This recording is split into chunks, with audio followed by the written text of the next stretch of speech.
All right, good morning. I hope you're doing well. I hope the coffee's treating you well this morning, if that's your thing. Nice to have you with me.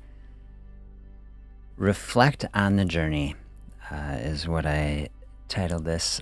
Thought we would take some time and just have a bit of a practice of dialing in where have we been. If we're trying to figure out where are we going, how do we get to the place we really want to be. Very good to carve out some space and reflect on the journey, where we've been, and kind of the state of things. So I thought we'd try to do that, both for you if you're listening, if you're connecting in. If we're trying to move toward a health goal, be that weight loss or improved blood sugar or something like this, or anything, taking stock of that. And I thought I might do a little reflecting on just the channel and this live experience. It was last fall that I started it, so we've stacked together quite a few sessions here, and I've been reflecting on what has this experience been like, and what does it look like in the future. So thought we'd try to merge those two in a way and see if it takes us to a good place. So it's kind of like learning from history. What is the quote? If you fail to learn from history, then you're doomed to repeat it. So often this is the case, right, in life, that we go through cycles, right? I know I've been through all kinds of cycles where it's like you're trying to move in a positive direction. You kind of lift off, you're going, and then plateau, and then we spin back around. And so, if we're trying to break a cycle, head in a new direction, also if we're already going in a good direction, good to take stock, try to stay on course, right? Say, actually, everything's going great, okay? So we take stock of the things that we say, well, I wish it was better. And then we also notice, well, what are the things actually going well? And we learn from all of it.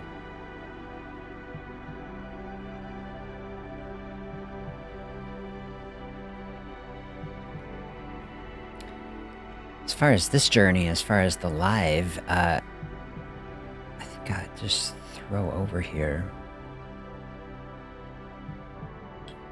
We can just look at it. So interesting being on YouTube. All the lives that we've done, they still exist. So we can swing over and take a look.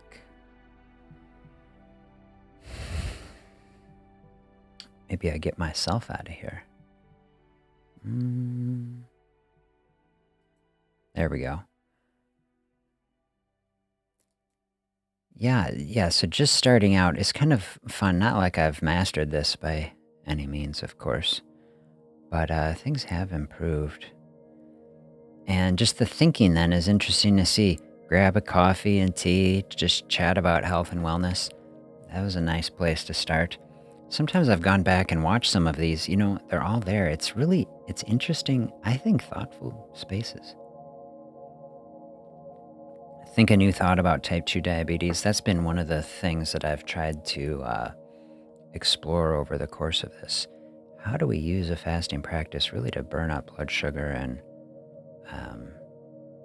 get our metabolism in a better place? Even this early stuff, I'd love this. Embracing seasonality for weight loss. Build a vigorous mind, create this powerful mental space. I just do love all of this. Weight loss is a marathon, not a sprint. Tied that in, ran my first marathon last fall. That was a great session, thinking about long-term planning and not burning ourselves out, right? Being gracious to us. It's a training program. Thinking about it as a training ourselves to handle it so we don't overload ourselves. Fasting, a gift of health. Love that thought. That's tied in with this one, the gift of autophagy. Autophagy, I think, probably the most neglected or underappreciated process in the human body, that we actually have natural cleansing pathways that can recycle and rejuvenate the body. Just love that. I think that might have been my most watched one. For good reason. It's the best. I loved the productivity sessions. We did a couple fasting productivity sessions, which, there's a great use of a fasting space. Help you dial in, get stuff done. Most people most productive in the morning, most people most productive in a fasting space. Like, I think there's a lot of natural reasons for that. Very calm, centered, focused space. That's what I want to help people see with a fasting practice. Is like, our society, I've said it a lot, this is a consumption culture. So many ways that this is reinforced, always reinforce itself, that, you need to consume. If you're not consuming, something is wrong. So fasting, a practice that can push back against that. Actually, fasting, opening up space to be productive, and in two ways, both, you don't have to cook and do the dishes and all of this, but then also in the body, getting our hormones in a space really dialed in for work. A couple visioning sessions we did at the start of the year I thought were great. This one, type 2 diabetes can be healed. This was maybe one of my most intense things personally, for just really thinking. I've enjoyed this space as a space just dedicated to space to think about these issues, and also get some feedback on it while I'm doing it and on the replay, and really had some great conversation there with Greg especially.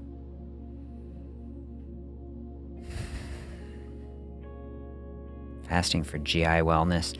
See, that's a great talk. Went in a microbiome, the connection between our gut health and our mental state, and also weight and hormones. This has been some good thinking. Chill out. I reviewed some of this research on cold exposure and fasting. Cold exposure and weight loss, and then we dial in on those mechanisms to really supercharge fasting. Fasting and meditation, super connected in my mind. Fasting, open space from food, open physical space in the body. Meditation, open mental space. Both of these practices taking us in the same direction, which is finding contentment without stimulation, either physically, mentally, right? No distractions, right? It's just total space to confront this path, the journey. Where are we on? So we're trying to reflect. Here we're looking on where we've been with the live sessions. And so what you want to do in your life, right? If you're trying to start a meditation practice, you say, hey, I want to address some sort of issue. I want to move in a positive direction. Okay, open up some space. Then it's going to be there. That's kind of connected to this one, screen-free sanctuary, lose weight in a hyperstimulated world. That's connected there.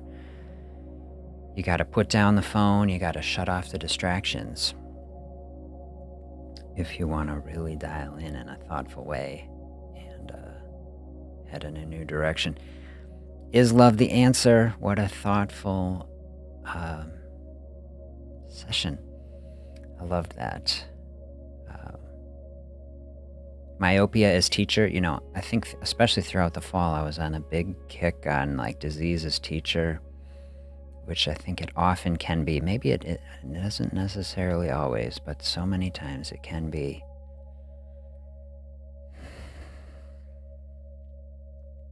The hidden power in asking for help. Our society, I know this is something that I've struggled with. It's so hard to ask for help. And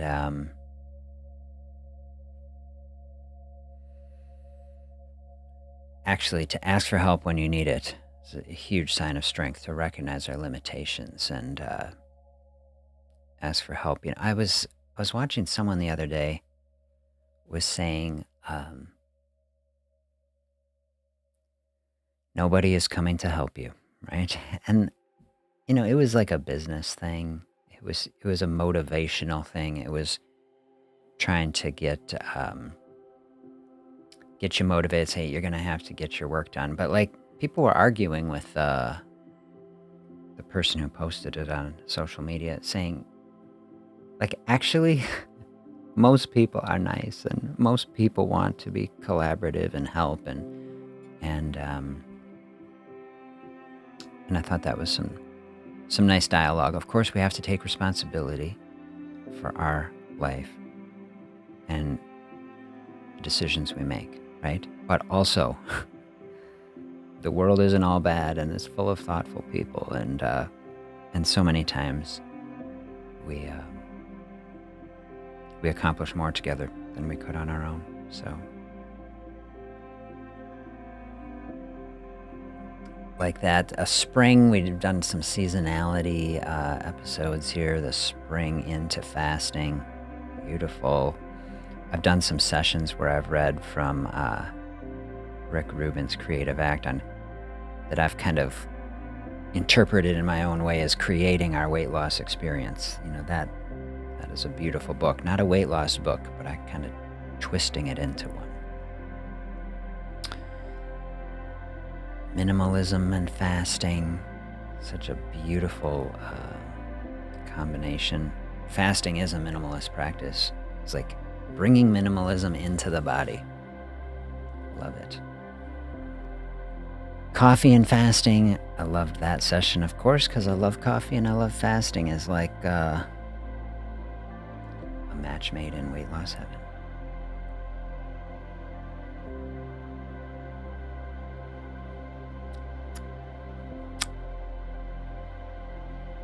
Reflecting on fasting and our mortality.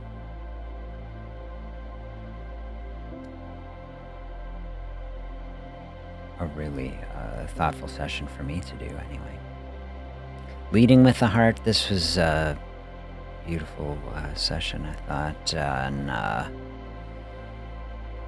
more perspective from the running world on getting good posture and mechanics, and then taking that sort of framework into our life and how we approach everything, but of course a health goal. And here we are up into the present time. So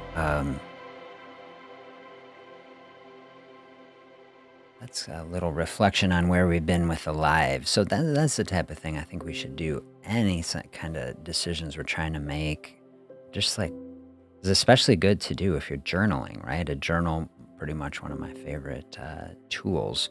Helpful to be able to do something like that. Like this is kind of like a little video journal of our thinking over the last year. So if you have a journal, you start a journal, then you can do this type of thing, in your life. Say, man, what was I thinking a year ago? What was on the mind? And then you can kind of see the process as you go.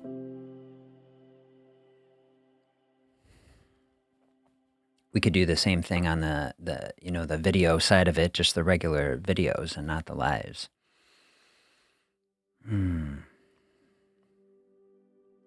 A different time, but my own personal experience in this space, I thought about trying out a live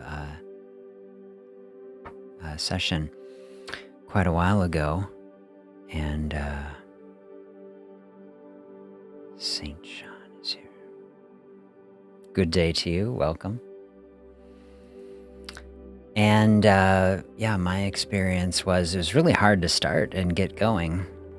And so I think the first time, it's hard to even know what you're doing. So I just, turn the camera on and start going. And here I feel like it's been a nice collection of things things put together in good space. And so I've been thinking about, well, where does it go from here? I put, or someone gave me some feedback the other day. They said Sunday isn't really the best day for a live session. And I don't know if it is or not. I'm happy to have any feedback on it. They were suggesting it'd be easier to do during the week. They have other commitments on Sunday and the weekend that people want to sleep in or something. So send any feedback if you want about it. I thought, I could start the week off, do a live on Monday is something I've been thinking about. Grab a coffee before work or something. So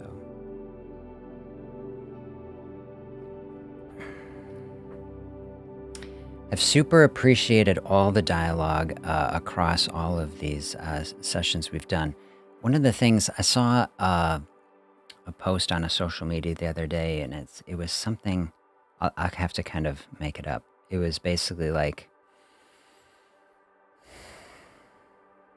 in your 20s, you think like the destination is like what I really need or something like this. Like when we've accomplished something, and it was something like in your 30s and 40s, you say, like you realize, okay, the journey is the destination, right? And that the process of going through to get somewhere is what it's really about. And that, of course, is a concept that I've thought about for a long time and do agree with. But then the new part there, it said, but in, I don't know, if you're 50s or 60s, you realize that it's just the people traveling on the journey with you, actually, and it doesn't even matter where you're going quite as much as who you're going with, and that the relationships that we form along the way. So I thought that was really thoughtful. So I say keep both those, all those concepts in mind. Yeah, our destination is important, and the journey is the destination. And then building a community and relationships and friends and family and these things are probably, yeah, to me anyway, the most important as we go.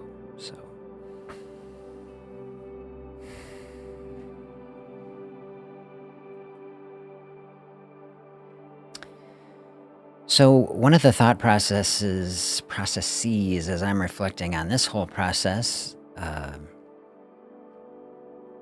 that, in my thinking over the live sessions and the videos, has been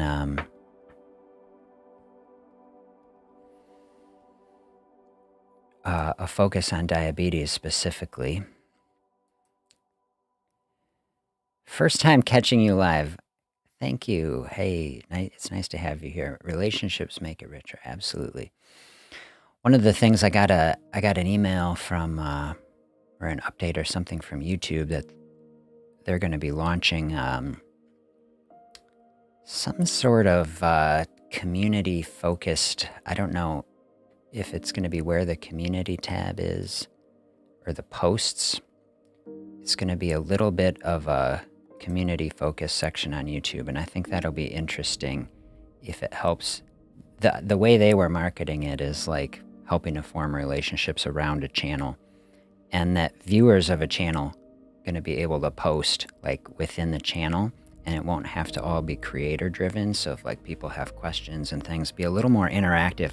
That'll turn YouTube into more of like true social media, I think. So it'll be interesting to see if we can connect around that sort of an idea. So diabetes I've focused a lot on, and some of the thoughts that I've been having is like focusing a channel specifically just on weight loss, focusing it just on diabetes. These are like the top two things that fasting, helps with in my view. Fasting's so broad, so applicable, because it's so connected into our metabolism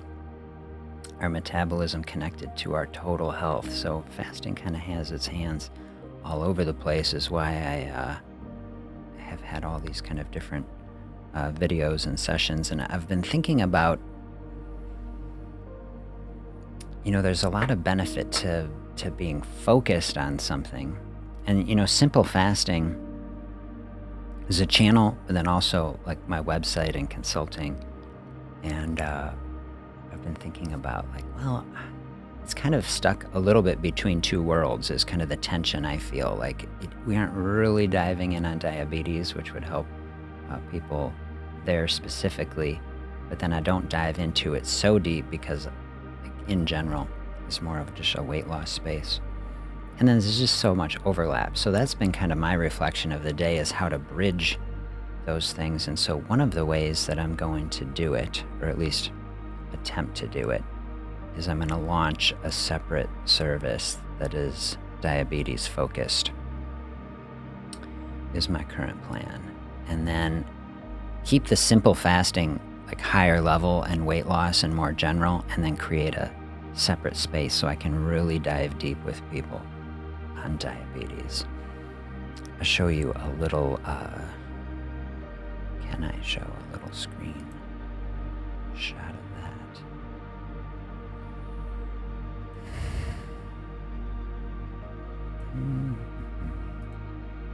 that? The Dr. Z method, the natural way to unravel diabetes. And so we'll see, I haven't decided exactly all what I'm going to do with this, as far as if I would have a different video channel. But I've moved my simple fasting community over to a Dr. Z method community. And so my thought in the future is maybe we can get the community going on YouTube as that ramps up, that is simple fasting focused. And then I'm going to split out kind of more of my professional time into this Dr. Z method. And I'm going to be doing my diabetes stuff kind of there. And so that's my thought of how we'll split that out.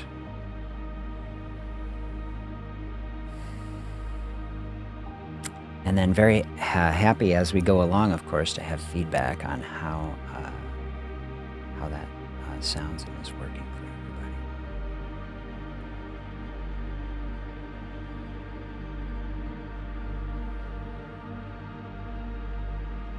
Yeah, send through either if you're here with me live or if you're coming through on the replay. Do you like the Sunday session? Do you like the idea of a Monday or weekday session? Does it make any difference? I know a lot of people, I mean, it's hard to find a time that works for everybody. It's so nice to have the replays so that these spaces are kind of there whenever anybody wants it. So maybe it doesn't make too much difference. It is fun when we can have everybody live though. And so I've been trying to think about, well, how do we do it in a way that's easiest for people to connect? So very open to any feedback on that.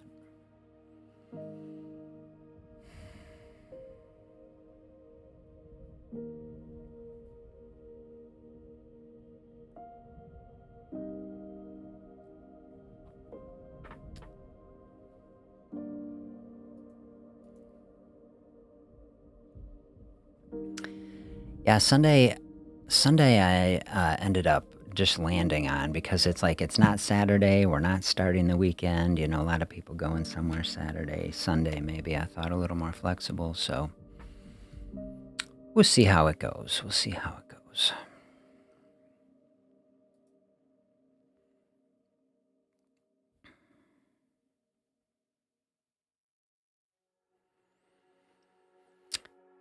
Yeah, one of the things I've been thinking about as far as where's the channel gone, is like 2 years. I think 2 years I had the video channel and coming in 1 year on the live sessions. And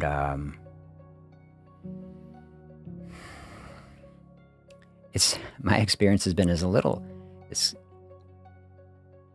kind of been one or the other. I did a lot more regular videos before I started the live. And then when I started the live, start doing thinking and planning for that. So I don't know if people have opinions. It would be another thing I'd be very curious to have the feedback on. Between the videos on the channel, if you watch through the series, and the live experience. The live experience is so much more chill. It's just open space. kind of the big thought on fasting to me is like we're trying to pass the time, right?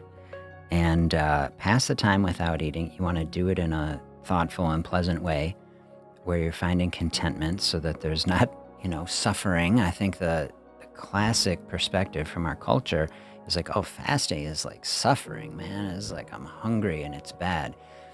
What I want to show people is like actually fasting, as you teach yourself, as you learn to do it, can be a very pleasant, comfortable, positive space. And so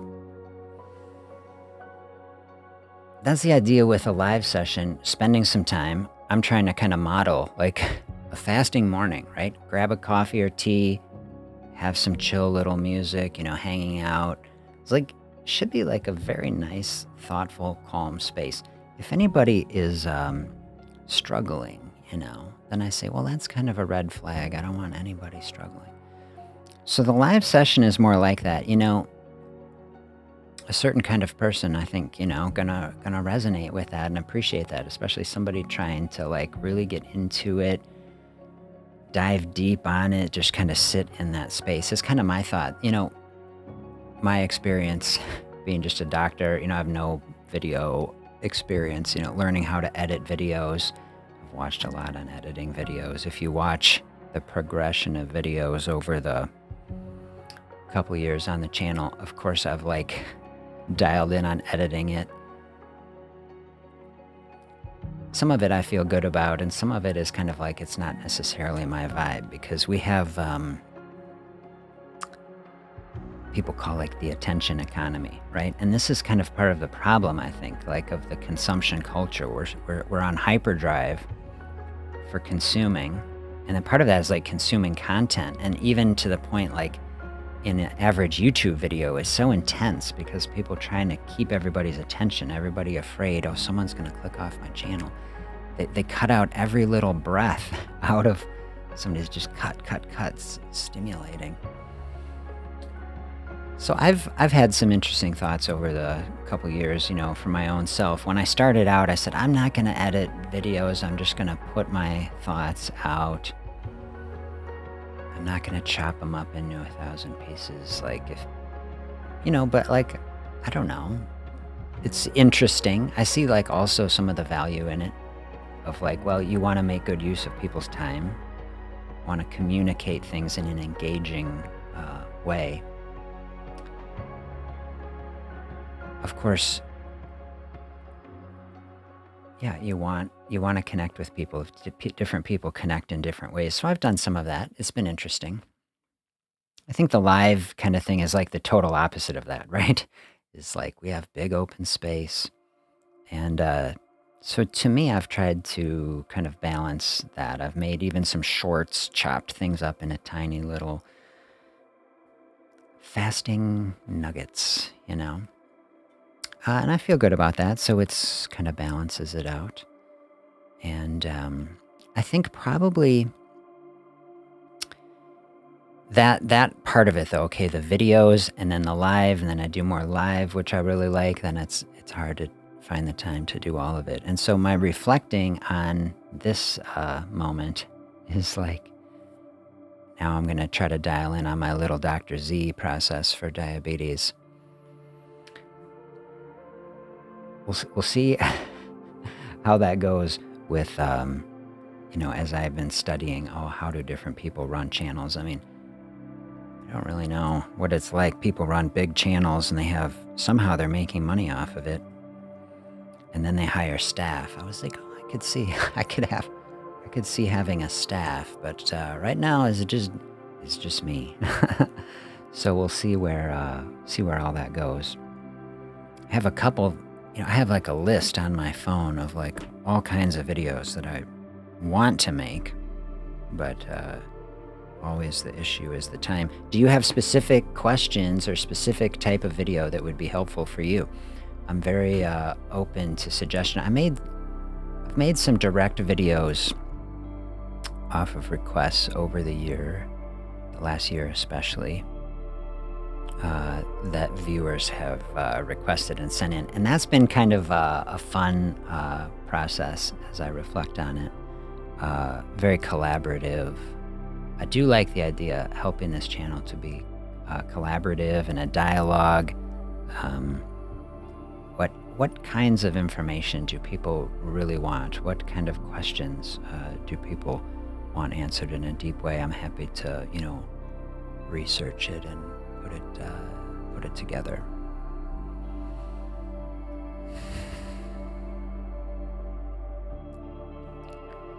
Always the frequency. I wish I could turn them out. Like I watch a video. They say, "Oh, you need a script writer and an editor and a video editor," and I don't know. I don't know if I'm ever gonna, even if I had like the means to do it. I don't know.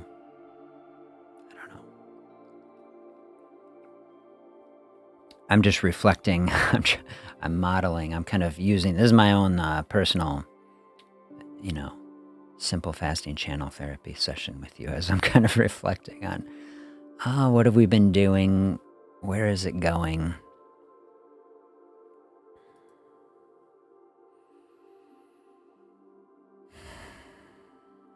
Let's see. I put some notes.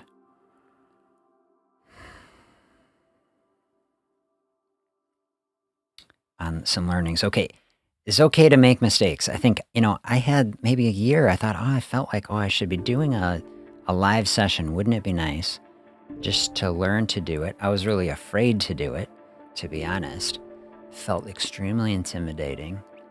And I was so intimidated. A whole year I wanted to do it until I finally just turned the camera on and say, I'm going to try to learn to do it live, And I made all kinds of mistakes.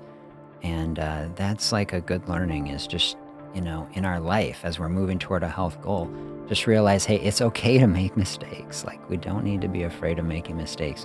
The biggest mistake often is just never trying, right? Never taking a step and just building that muscle of I'm a person who can take a step forward. I'm not afraid to make a mistake. This is like I was saying before with that social media thing I saw. The one perspective, no one's coming to help you, is you gotta this is so intense. But then the other perspective, actually most human beings, good people, we're all trying to move forward and actually people help you out. And, my experience has been is even if this channel was a big deal, you say, well, there's lots of people and then the body's like, oh yeah, we know how to do this. We got plans for this. And so then the more you do it, the greater the skill that the body develops to do it. Then it feels more comfortable.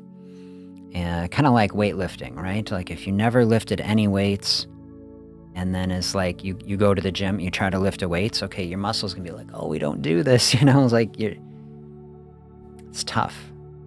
That's like fasting. You never fasted in your entire life, and then you try to open up that space. Body says, whoa, what is going on? This is not what we do. So you're going to the gym. I love this analogy. You're going to start out, just lift some tiny weights, right? Just ease into it. That's opening up a fasting space. Just take a couple hours or even 1 hour or half an hour. Just start small and then ease into it. And then you build that out. Body adapts, body gets stronger. This is the same analogy because people get lifting weights and building muscle, right? Getting stronger. Fasting is training our metabolic strength. So you want to be strong metabolically. Fasting going to help you do that. Train the system to use the energy storage that is there. Is a great skill, a great strength to build up. So I think as I'm reflecting on it, I like the trajectory of all of this. I do feel good about it. Fasting to me is it is really important. And I think,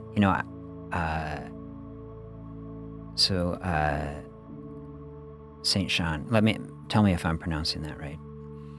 I was a primary care doctor for about 15 years. My whole practice, it just shifted over time from a kind of traditional medical practice, and it became so focused on fasting because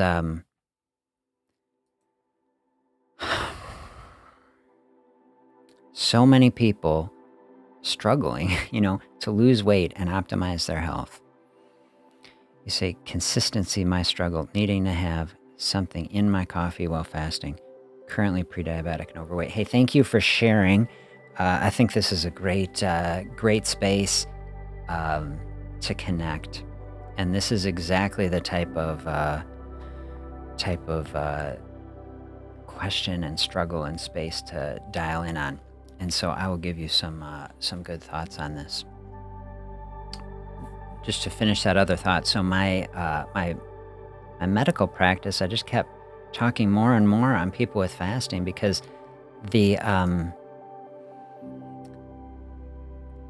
average person's experience is like they're trying to lose weight, and they go in and they get put on dietary practices from maybe a nutritionist or a doctor that really, they might be mildly calorie restricted, but they always tell people but not too much. And then I've done the sessions on Biggest Loser effect, right? We did those videos where that Biggest Loser show on NBC, NIH did the big study where they showed, okay, all these people went through these extreme diet and exercise programs, lost tons of weight, but then they put it all back on because their metabolism slowed down. And so we did these sessions where we were looking like, okay, this metabolic slowing is especially triggered by calorie restriction without fasting.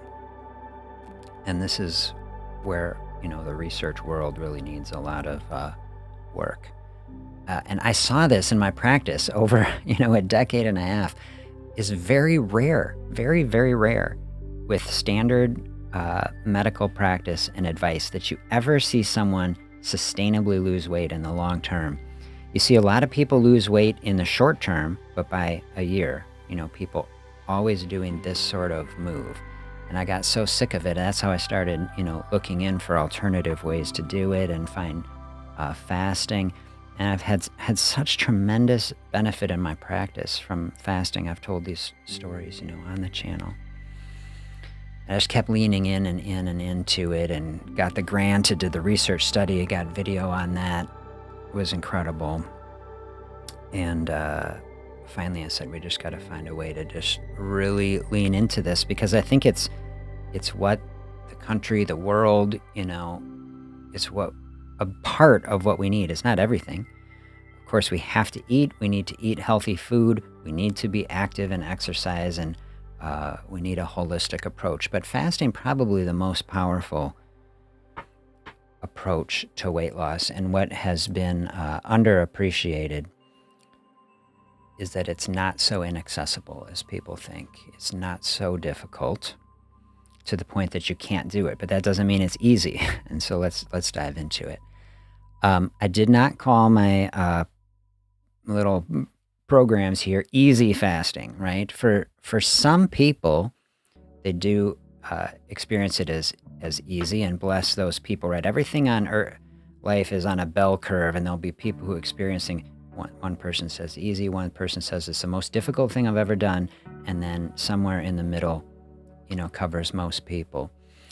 So I've done a few videos on coffee. I have an article on simplefasting.com on coffee, and this issue specifically, needing to have something in it. And so the first part is just to be gracious and recognize you don't have to cut it all out, at least right away. And someone says, what if what do you like to put in it? Is it cream and sugar, or is it something else? Let me know. Someone says, oh, I have to have the cream and sugar in the coffee.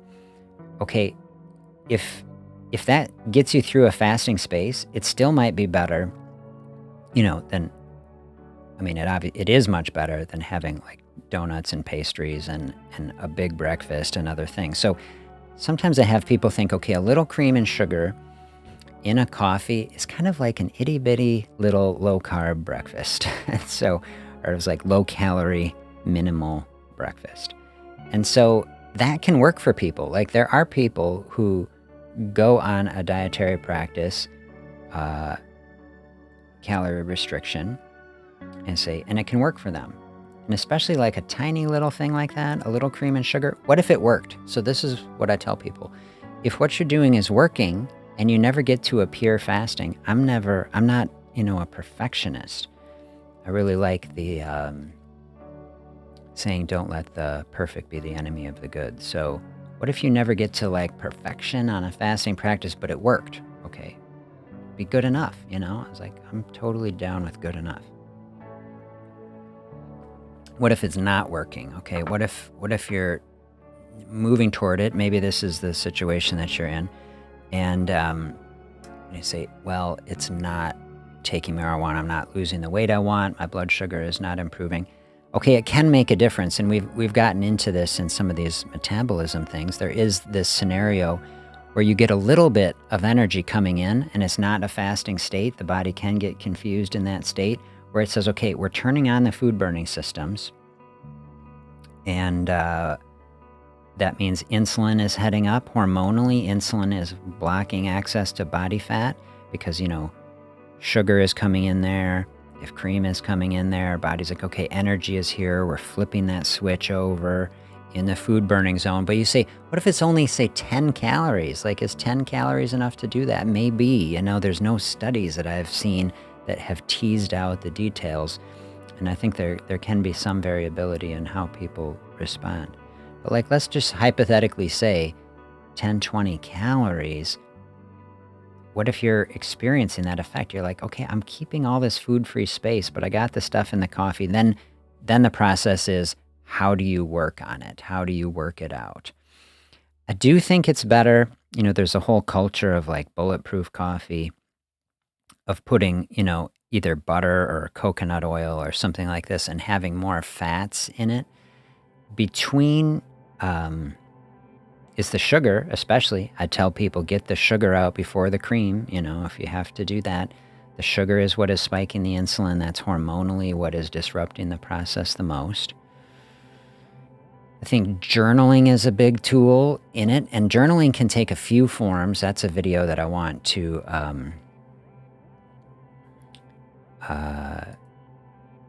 make a video on, and I even have it outlined of different types of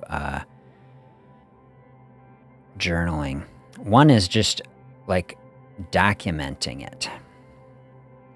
So half and half, does still have some natural milk sugar in it, and so that's part of it. So just data, like tracking it. How much are you doing? Can you titrate or slowly bring it down over time? A couple ways to do it is like, saying every day, I'm bringing the level slowly down, kind of wean yourself off of it. Another way is to say, can I start opening up some days without it? Or say, hey, Monday, Tuesday, Wednesday, I'm going to kind of hit it, and I say, I'm not enjoying it quite as much, but it's bringing me closer toward my goal. And then, Wednesday, Thursday, Friday, or some people say like during the weekdays, I'm just going to knock it out and say, hey, it's not going to be as nice, but I'm making a health decision. And then on the weekends, you say, just have it like you normally would and say, hey, I enjoy it more with the half and half in there. And so that would be another way to balance it out. And then you can start tracking it, You say, okay, here's a series of time where I have been having my coffee with the cream and all this sort of stuff. And then here's been the results. And then if you're having a journal, that the journal could just be data, could be here's what I did and here was my experience. And the other way is to make it more, open and get into the emotional side of it. To say, hey, today I did, and you can combine these. Today I did this, and this is how I felt. Like you can write into it. I was upset. I didn't like it. I missed it. Put the perspective in, then you can track it over time, both emotionally, because, food is so connected to our emotions. It's probably the key of the whole thing, right? When our emotions are anxiety, discouragement, depression, frustration of any kind, right? And we use food as a coping mechanism, right? That's why it is so hard to change it. And so that's why a journal can be so powerful. get those emotions out, identify them, and can see the connection between food and emotions. This is how you start to unpack it and really move in a different direction. It can be very difficult to do. And then just the data to see, oh, look, in July, I switched to this, and by August, look, now this has been the effect. Like we started moving the needle, like here we had this period of time not losing any weight, and then we made this change, and now we're a couple pounds down. That would be the sort of thing like, hey, like we can lean into that then. That is the general way I would start to approach it, because say, like already you're doing the good thing, right? To say you're identifying the struggle, you're identifying the consistency as the issue, and then, so you're right in that space. And so I would say, to me, the journal would be the space to unpack the reasons of the decisions, how you're feeling about it, and where you want to go from there.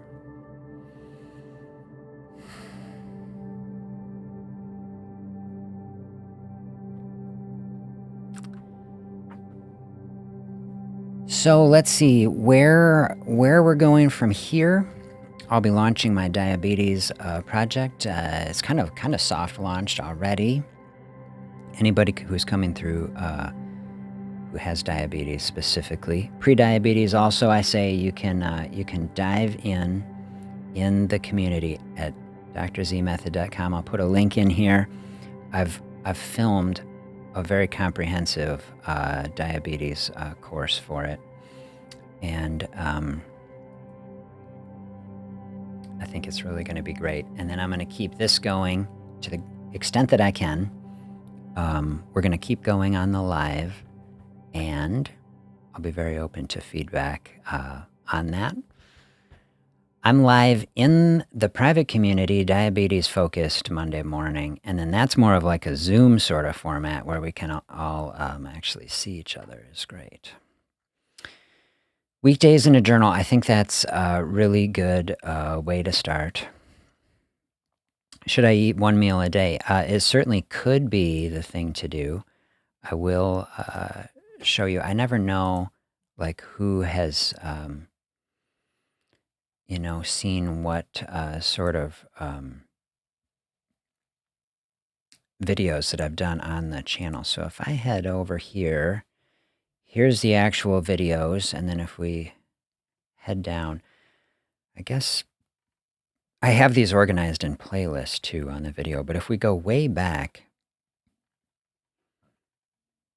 toward last year, we got this one, your ideal fasting level. What is your ideal fasting level for weight loss? This is where I talk through the different levels. People say, well, how intense should I be with the fasting practice? Fasting gets kind of classically broken up like, okay, 16-8, is kind of like 2 meals, OMAD, 1 meal a day, or are you stretching it out longer? From my perspective, it's really like a whole spectrum. It isn't just these things, and you can kind of extend these things in a spectrum all the way through, and you can very finely adjust it depending on your exact needs. So if you haven't seen that, watch through that to get that kind of concept, and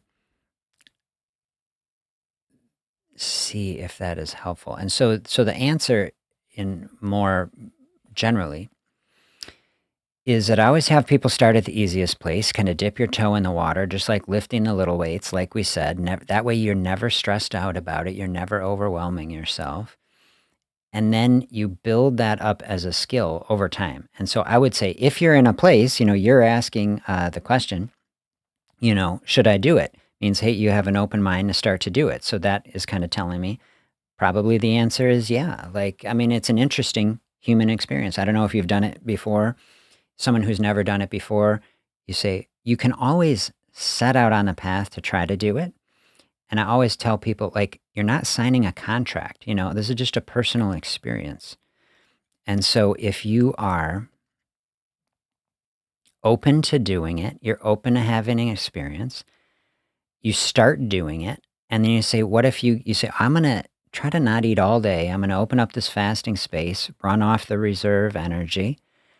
And you say, but what if you say you get to 2 o'clock and you don't feel well and you're like, I'm hungry and tired and I just want to eat. Like, if you're ever reaching a point where you're like, I just don't like this, like you can just stop because like a fasting practice, you should like it. This is what I want to help people develop. It should be like positive, fun even, like, and fun from the mindset of like, hey, I'm doing something powerful and good for my body. Meaning it's like exciting. I'm like really going for it. It should be encouraging like that. That doesn't mean it couldn't be difficult. And this is kind of the line to go. Like, I think, I like a lot comparing things to, weightlifting or athletics, right? Like when I was in high school on the track team, I ran 400-meter, race, which people say is like the very worst, it's the very hardest because like you're sprinting the whole time. And like by the time you're ending, you're just dying and it feels terrible, right? But then you say it's also fun. It's also exciting, right? So it's like, so that's the balance. Human beings we're strong and capable and we can do difficult things. And so if something is difficult, doesn't mean you have to not do it. You can do a difficult thing, but you just want to find that line where you're not overwhelming yourself, where you're moving through a difficulty gracefully, thoughtfully, powerfully, in control, and you're not letting it stress you out. And so find that line. And what I'll tell you is that line can move, right? That's the process of learning to do it. So say the first time you tried to do it, I'm going to have dinner at 6 o'clock but you got to 2 and you're like, I just can't take it anymore. Well, just call it quits, have a plan B. So have a healthy snack at that point and then put an end to the fasting and you gave it your best shot and then try again tomorrow or try again next week. And what you'll probably experience is like, oh, now it's 2:30 before I feel that way, or now it's 3, and you march it out. I'll tell you that eating one meal a day is an extremely powerful practice. It works very, very well for many people. I ran at the university a weight clinic for a couple years where I was overseeing, all kinds of processes, but fasting processes for people. I had people multiple years eating just one meal a day and liking it and feeling perfectly content and getting in a groove on it. And I've had people lose over 200 pounds just switching to one healthy meal a day. And people say it's not even a diet, it's just a lifestyle. Like this is just what I do. I just get up, I go to work, I have my coffee, I stay hydrated, drink water, and then I have a dinner and you get in a groove with it. And it can be a very natural, normal thing to do that people don't struggle. And then if that helps you get your weight down in a good place. So yes, let me know your experience. If it's something you've done before, and then you can dial back in, or if you've never done it, keep in touch on the channel. One of the things I like about the live that I think the potential is there is like, okay, we have,